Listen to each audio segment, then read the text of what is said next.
We usually expect a turn the other cheek attitude from men of the cloth.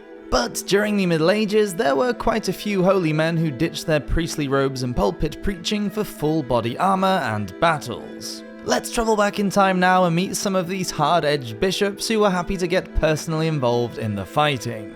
Life was simpler back in the medieval period. Although you might get struck down by a tooth infection, at least you didn't have to worry about accidentally drunk dialing your ex or finding out that your phone number, address and other personal data was being sold to people to make a profit out of you. Life is more complicated, but it doesn't need to be. I'd like to thank today's sponsor Aura for helping make our lives that bit easier by providing an all-in-one service to help keep you safe online. If you've ever been bored and tried Googling yourself, you might have seen your personal information on a public site being sold by data brokers. We don't all have the time to track down every time that happens, but Aura can help by sending requests to make the brokers remove your information. For one affordable price, Aura offers parental controls, password management, data protection, and more. It's made my life so much easier as I don't have to worry about scammers getting hold of my details or those annoying robotic calls. You can try out yourself for 2 weeks by using my link aura.com/medievalmadness or by clicking the link in the description. Welcome to Medieval Madness.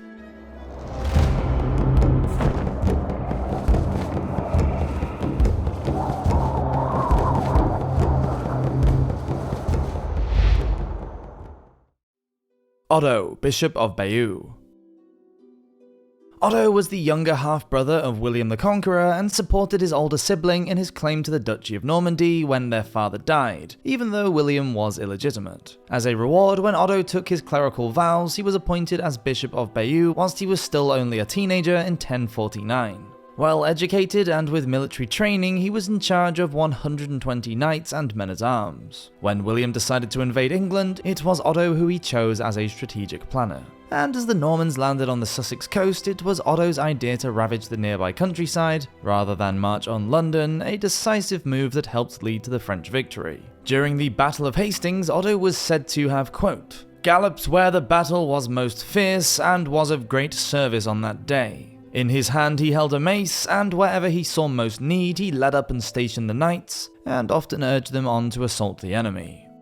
On the Bayeux Tapestry, a medieval embroidered cloth over 70 meters long that depicts the Battle of Hastings, Otto can be seen riding near his brother William during the battle. The Duke lost 3 horses during the fighting, and he went down with one of them. His men thought he had been killed, and panic ensued until he lifted his helmet to show he was unhurt. Otto is depicted mounted on horseback and wielding his mace, rallying the Normans on Senlac Hill at this point and pulling them back into line. His actions on the day went far beyond those of a spiritual leader and certainly helped the Norman forces in their victory. After William was crowned King of England in 1066, Otto was made Earl of Kent and awarded Dover Castle along with great estates. He was made Regent of England when William returned to France. The priority now was to ensure Norman dominance over the English, and to achieve this, Otto systematically terrorized the populace. He was brutal but successful in crushing any uprisings and led an army in the revolt of the Earls. He was also involved in the harrying of the north when the Normans destroyed a lot of the lands in a series of campaigns to subdue northern England. During this time there was widespread famine, looting, burning and slaughtering in what some modern historians have labelled a genocide, with as much as 75% of the population either leaving or dying.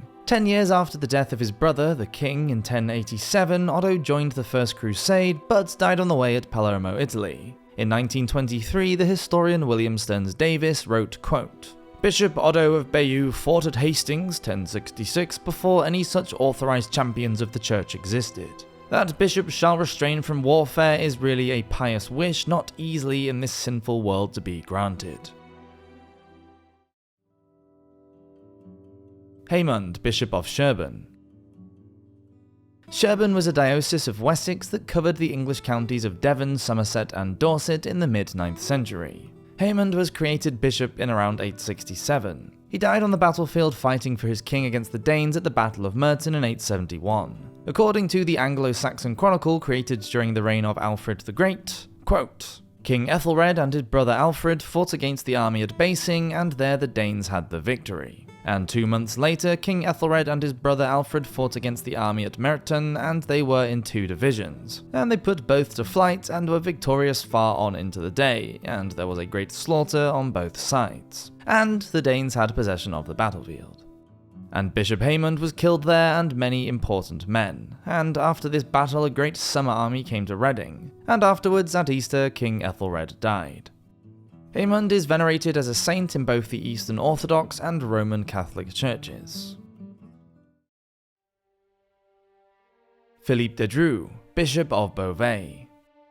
Born into the French Capetian royal family, Phillippe, along with his brother the Bishop of Orléans, was ordained into the church. He became a member of the King's Council and an imperial court envoy. He took up the cross in 1177 and took part in the Third Crusade against Saladin. Phillippe survived a 15-month siege on the city of Acre during the winter of 1190, when barely 100 crusaders remained out of the 12,000 who had arrived and fought bravely against Saladin and his Aedid troops. On his return to France, Phillippe campaigned alongside his brother in southern France against the Cathar heresy and saw action at the siege of Termes in 1210. And then at the Battle of Bouvines in 1214, where he fought for King Philip Augustus and helped to deliver a crushing victory against the Holy Roman Emperor Otto IV during the Anglo-French War. Having fought in the Holy Land and at home in France in defense of his cousin the king, Phillippe de Dreux, Bishop of Beauvais, has quite rightly been described as a man more devoted to battles than books.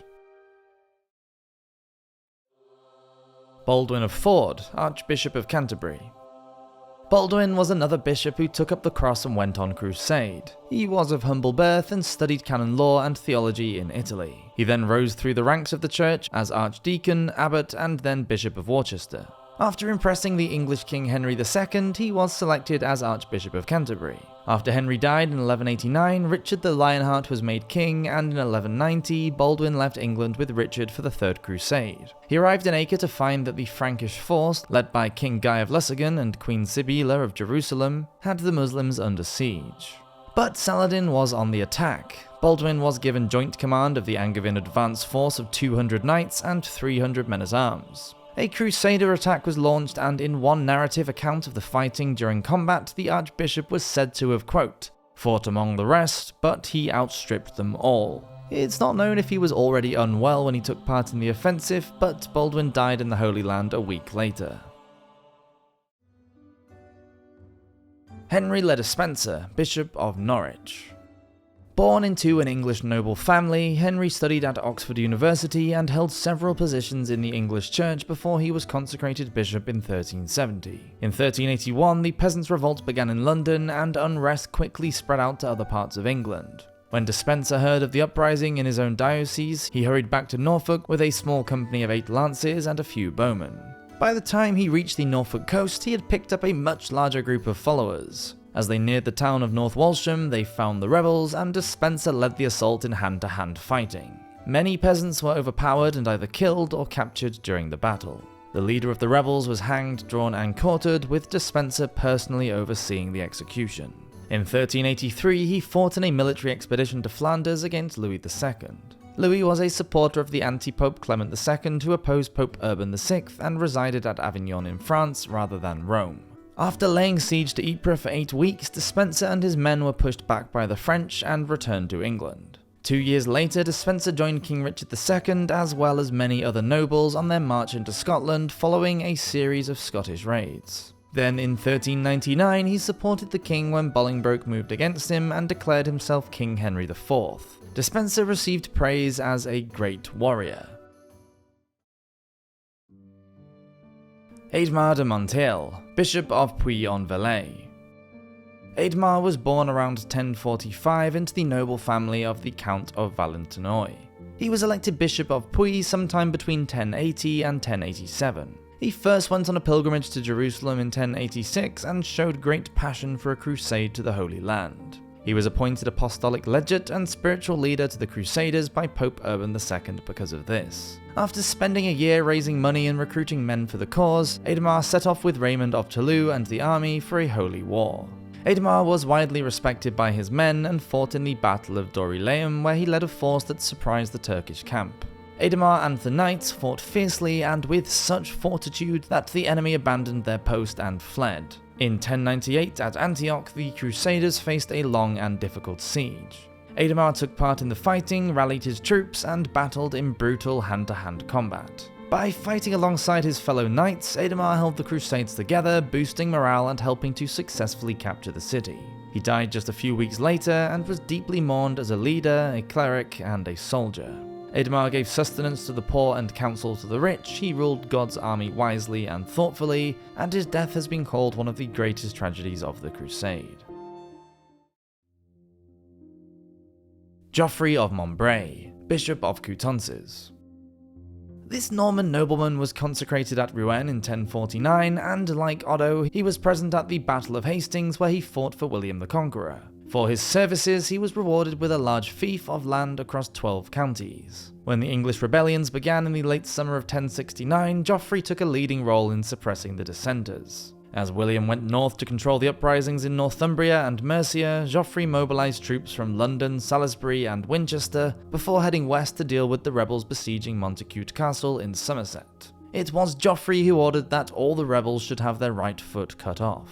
In 1075, he was beside Bishop Otto, leading a large army during the revolt of the Earls. Ralph de Guarder, the Earl of Norfolk, was one of the 3 earls who rebelled against William in the last act of serious resistance against the king and his Norman conquest of England. Geoffrey was successful in besieging and capturing de Guarder's stronghold at Norwich Castle. After the death of William I, it was Geoffrey who became the rebel when he joined in the uprising against William II, known as Rufus because of his red hair, in 1088. Based in Bristol, Geoffrey, quote, burned Bath and ravaged Somerset, but eventually deferred to the king and was taken back into the fold. He was lucky as other rebellious men didn't get let off as lightly, like William of Yew, who was blinded and castrated for his treachery. Geoffrey returned to Normandy and died there in 1093.